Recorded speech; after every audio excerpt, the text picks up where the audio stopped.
आपको इसी बिहार का एक वाकया बताता हूं, आपकी सरजमीन का वाकया बताता हूं, और ये वाकया पटना की सरजमीन का बतलाता हूं। आज से कोई तकरीबन 20-22 साल पहले की बात मैं आपके सामने रखता हूं। एक बहुत ही गरीब धोबी, कपड़ा धुलने वाला, जो दूसरों के कपड़े धुल धुल कर पैसा कमाता था और अपने घर का गुजर बसर करता था। लेकिन उसने अपने बच्चे को अच्छी तालीम देने के सिलसिले में, अपने बच्चे को पढ़ाने लिखाने के चक्कर में उसने अपने दिन रात एक कर दिया और अपने छोटे से बच्चे का नाम पटना के कॉन्वेंट स्कूल में लिखा दिया। बच्चा धीरे धीरे पढ़ता गया और अच्छी तालीम हासिल करने के बाद उसने किसी तरीके से इंटर कर लिया। English medium school, convent school से पढ़ने के बाद चूंकि वो धोबी एक मिनिस्टर के कपड़े भी धोता था, इसलिए मिनिस्टर से उसके किसी तरीके से अच्छे ताल्लुकात हो गए और उसने मिनिस्टर से सिफारिश करके अपने बच्चे की आला तालीम के लिए गुजारिश करके उसको लंदन भिजवा दिया। मोहल्ले में बड़ा शौक था, खुश था, एक धोबी का बेटा, वाह धोबी की किस्मत देखो, धोबी ने क्या अपने बच्चे को पढ़ाया। धोबी का बेटा तो आज लंदन में ऑक्सफोर्ड यूनिवर्सिटी में पढ़ रहा है। ये बेटा 4 साल के लिए लंदन चला गया। उस जमाने में मोबाइल नहीं थे, उस जमाने में टेलीफोन ये रिसीवर वाले थे या लेटर। 1 साल 3 साल 3.5 साल मुकम्मल करने के बाद बेटे ने एक लेटर लिखा अपने बाप को, पिताजी बहुत अच्छी पढ़ाई चल रही है हमारे यहां और आप हमारी तरफ से चिंता करना छोड़ दीजिए। मैंने यहां इंग्लिश में ये डिग्री ले ली है और मैंने यहां अपने मिजाज से, अपनी आदत से मेल खाने वाली एक क्रिश्चियन लड़की से शादी भी कर ली है। बाप को धक्का लगा, लेकिन सोचा कि ये बेटे की पर्सनल जिंदगी है, चलो शादी कर ली, कोई बात नहीं। उसको उसके मिजाज के मुताबिक लड़की मिल गई, अच्छी बात है। पूरे 4 साल करने के बाद बेटे ने अपने बाप को लेटर लिखा कि पिताजी मैं फला दिन दिल्ली उतरूंगा और फिर दिल्ली से फला ट्रेन से मैं पटना की स्टेशन पर उतरूंगा, आप मुझे लेने के लिए आ जाना। इस 4 साल की जिंदगी में बहुत कुछ बदल चुका था। बाप अभी भी धोबी था, लोगों के कपड़े धुलकर अपने घर का खर्चा चलाना उसकी आदत थी। पता चला कि आज मेरा बेटा दिल्ली उतर गया और ट्रेन पर बैठकर कल आएगा। बाप अपने ही हुलिये में चंद लोगों को लेकर स्टेशन पहुंचता है।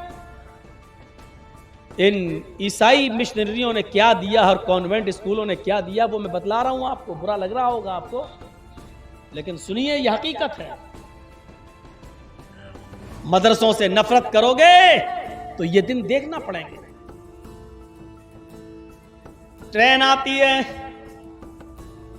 एक कोच से लड़का निकलता है और उसकी क्रिश्चियन बीवी भी निकलती है जो भी हिंदी से नावाकिफ है, जो बिल्कुल हिंदी नहीं जानती है। पटना की रेलवे स्टेशन पर ये लोग उतरते हैं, गले मिला जाता है। बाप ने अपने बेटे को फर्ते मोहब्बत में सीने से चिपका लिया कि आज मेरा बेटा पढ़ लिख कर आया है। क्रिश्चियन लड़की थी, वो क्या जाने भारतीय सभ्यता को, न उसने सर पे ओढ़नी डाली और हिंदू भाइयों में जैसे पैर छुए जाते ससुर के, उसने ऐसा कुछ नहीं किया। बाप ने सोचा कि हम इंग्लैंड का जो हाल है वही होगा, यहां आएगी तो धीरे धीरे सब देख लेगी, संभल जाएगी। बाप ने फरते मोहब्बत में अपने बच्चे का, अपने बेटे का, अपनी बहू का सारा सामान उठाकर अपने सर पर लाद लिया। बाप बाप होता है। चलो अब मेरी गरीबी के दिन दूर हो जाएंगे। मेरा बेटा पढ़ लिख कर आया है, मिनिस्टर से बात करके उसको नौकरी लगवा देंगे, या इतनी बड़ी डिग्री मिल गई है वो उसको खुद ही नौकरी मिल जाएगी। फरते मोहब्बत में बाप ने सामान उठा लिया अपने सर के ऊपर और लेकर चलने लगा। उसकी बीवी समझ नहीं पाई कि ये कौन आदमी है, और कुलियों की तरह अपने सर पर सामान कैसे लाद लिया। उसने पूछा, हु इज ही? क्रिश्चियन लड़की अपने पति से, हस्बैंड से पूछती है, हु इज ही? वो कौन है जिसने ये सामान अपने सर पर लाद लिया? 4 साल लंदन में पढ़कर आने वाले लड़के ने देखा कि मेरी बीवी मेरी बाप को बहुत बुरी नजरों से देख रही है, और ऐसा तो कभी लंदन में होता नहीं था। तो उसने आइडेंटिटी छिपा ली, ये नहीं बताया कि ये मेरा बाप है। उसने कहा, क्या हुआ? Who is he? कौन है? लड़के के मुंह से जुमला निकला, ही इज माई सर्वेंट, ये मेरा नौकर है। बाप चाहे कितना बड़ा गंवार रहा हो, लेकिन टूटी फूटी इतनी अंग्रेजी तो जानता ही था। बाप आगे आगे सामान उठाकर चल रहा था। जब उसकी बीवी ने पूछा, हु इज ही? वो कौन है? और उस पर बेटे ने जवाब दिया, ही इज माई सर्वेंट, तो कदमों के नीचे से जमीन सरक गई। फिल को चोट लगी। एक मर्तबा तो सोचा काश जमीन फट जाती, मैं जमीन में धंस जाता। क्या यही दिन देखने के लिए अपने बच्चे को कॉन्वेंट में डाला था? क्या यही दिन देखने के लिए मैंने मिनिस्टर से सिफारिश करके मैंने लंदन पढ़ने के लिए भेजा था? और क्या लंदन में 4 साल रहने के बाद ये वो सीख कर आएगा?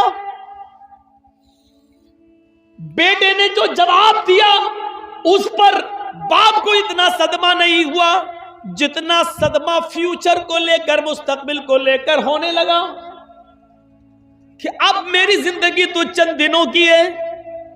ये अंग्रेज औरत जो मेरे घर में आ गई, इससे जो बच्चे पैदा होंगे उन बच्चों का क्या होगा?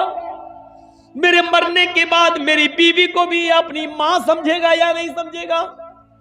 ये औरत उसको अपनी सास मानेगी या ना मानेगी? इधर मैं मर गया तो मेरी बीवी कहीं दर दर की ठोकर ना खाने लगे, 2 टाइम का कोई खाना भी देगा या ना देगा? ये सारे ख्यालात उसके जहन में आने लगे। फिर भी औरत के सामने, उसकी नई बीवी के सामने अपने इस बाप ने अपनी जबान न खोली और सामान ले जाकर अपने घर में रख दिया और एक कमरे में बता दिया कि बेटा ये तुम्हारा कमरा है, ये तुम्हारी बीवी का कमरा है।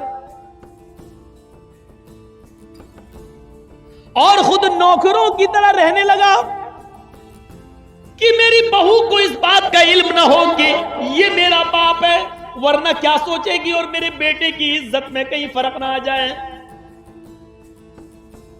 बेटे को एक नौकरी मिल गई, वो ऑफिस जाने लगा।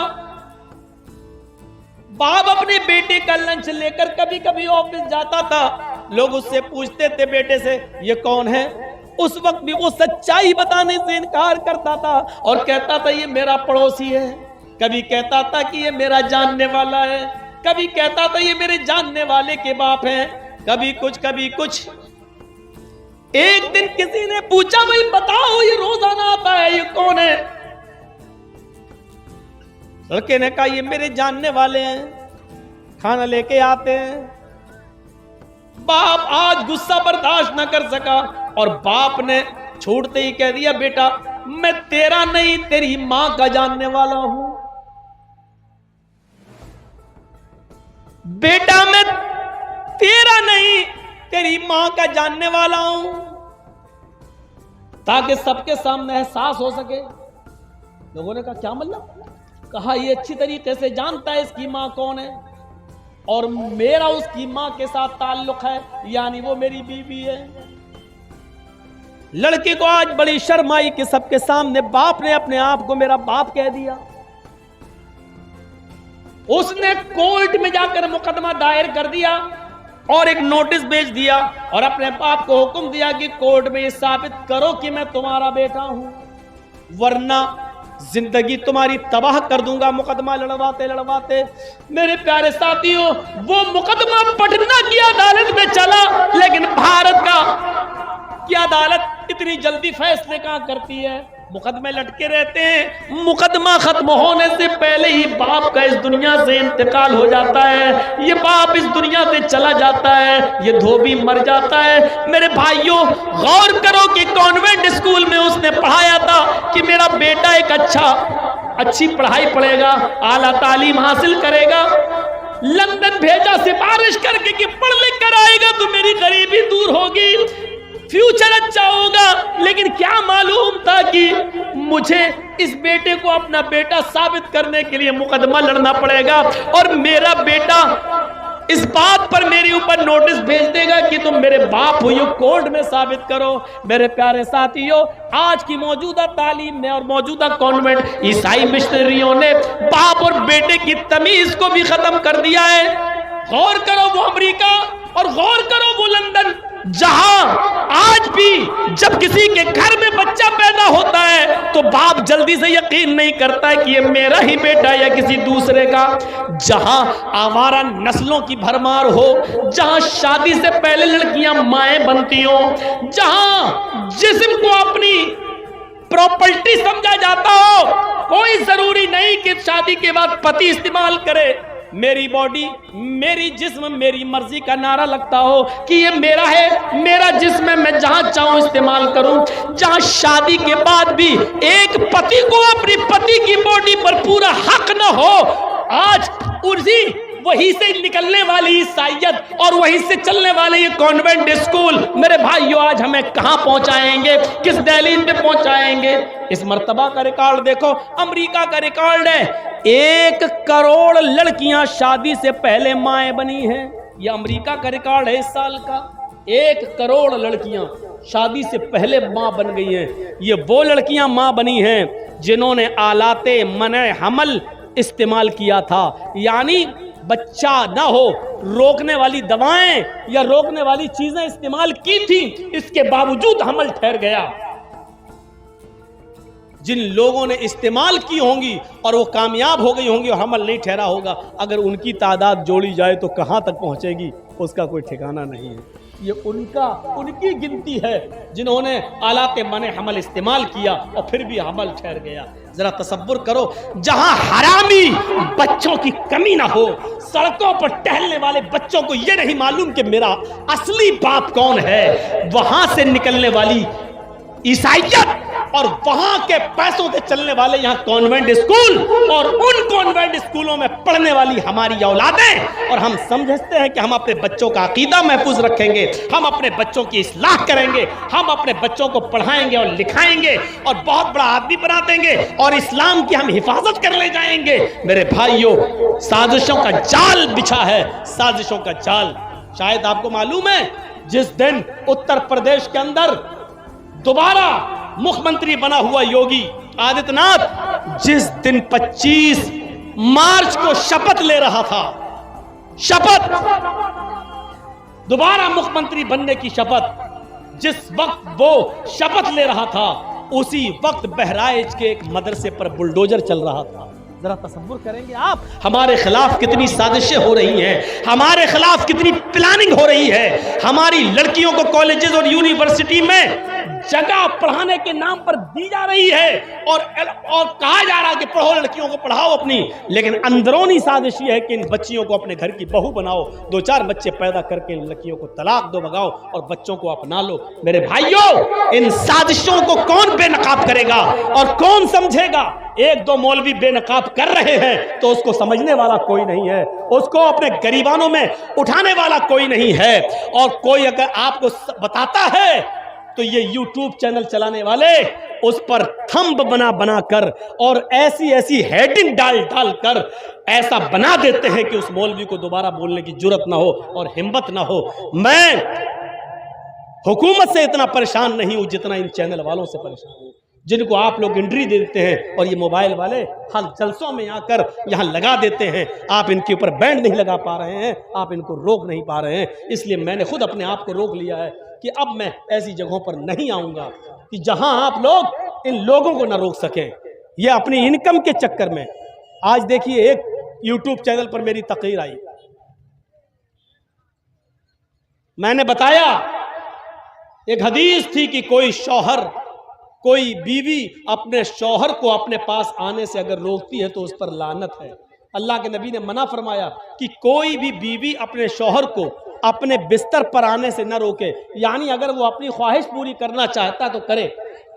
इनने थंब बनाया उस पर, उसमें एक लड़का और लड़की को साथ में सुलाया, लिटाया और उस पर हेडिंग डाली कि अपने पति को हम बिस्तरी से रोकने वाली औरत का अंजाम। अरे मेरे भाइयों, चलो ठीक है, हम बिस्तरी से रोकने वाली का अंजाम लिख दो, लेकिन लड़के और लड़की का फोटो बनाना और उसको सुलाना, ये हम बनाना जरूरी था। एक साथ लिटाना और आधे नंगे कपड़ों में ये थंब बनाना जरूरी था। क्या इन तस्वीरों के जरिए आप जो पैसा कमा रहे हैं, क्या ये हराम नहीं है आपके लिए? जायज तो यह भी नहीं है कि आप अपने मोबाइलों में मौलाना जर्जीस साहब की सेल्फी लें। चलते वक्त एक साहब हमारी फोटो ले रहे हैं, तकरीर के बाद अपने मोबाइलों में ले रहे हैं। इस्लाम इतनी इजाजत नहीं देता है। तकरीर हो रही है, चलो बन गई, रिकॉर्ड हो गई, यूट्यूब पे डल गई, पूरी दुनिया ने सुन ली, चलो एक जरूरत पूरी हो रही है, लेकिन आप मोबाइलों में सेल्फी लें, अपने साथ रखें, यह इस्लाम नहीं है। अल्लाह के नबी ने फरमाया, इन्ना शद्दन्नासी अज़ाबन यौमल क़ियामह अल मुसव्विरून, कयामत के दिन सबसे ज्यादा सख्त अजाब उसको दिया जाएगा। कयामत के दिन सबसे ज्यादा सख्त अजाब उसको दिया जाएगा। किसको? कयामत के दिन सबसे ज्यादा हार्ड और सबसे ज्यादा सख्त अजाब उसको दिया जाएगा जो तस्वीरें खींचते होंगे, जो तस्वीरें बनाते होंगे। पासपोर्ट में फोटो खींचना जरूरी है, उस वक्त ले लो। आधार कार्ड के लिए फोटो जरूरी है, चलो ले लो। लेकिन दुकान पे बैठे अपनी सेल्फी ले रहे हैं, भेज दो। जर्जी साहब आपके पास आया, अच्छा चाय पी लीजिए, आप चाय पिला रहे, फोटो ले ली, भेज दी, देखो जर्जी साहब हमारी दुकान पे आए। इतनी इजाजत नहीं है इस्लाम के अंदर। अल्लाह के नबी ने यह नहीं कहा अजाब होगा, अल्लाह के नबी ने कहा सबसे ज्यादा सख्त अजाब होगा। जहन्नम का हल्का अजाब तो यह है कि एक चिंगारी पैर के नीचे रख दी जाए तो दिमाग खोलेगा। एक चिंगारी जहन्नम की आग की पैर के नीचे रख दी जाए, यगली मिनहुमा दिमागु, तो उससे दिमाग हांडी की तरह खोलेगा, जैसे पानी उबलता है ऐसे दिमाग उबलेगा। जब हल्का अजाब ये है तो सबसे ज्यादा सख्त अजाब जहन्नम का क्या होगा? और अल्लाह के रसूल फरमाते हैं सबसे ज्यादा सख्त अजाब उसको होगा जो तस्वीरें लेता हो।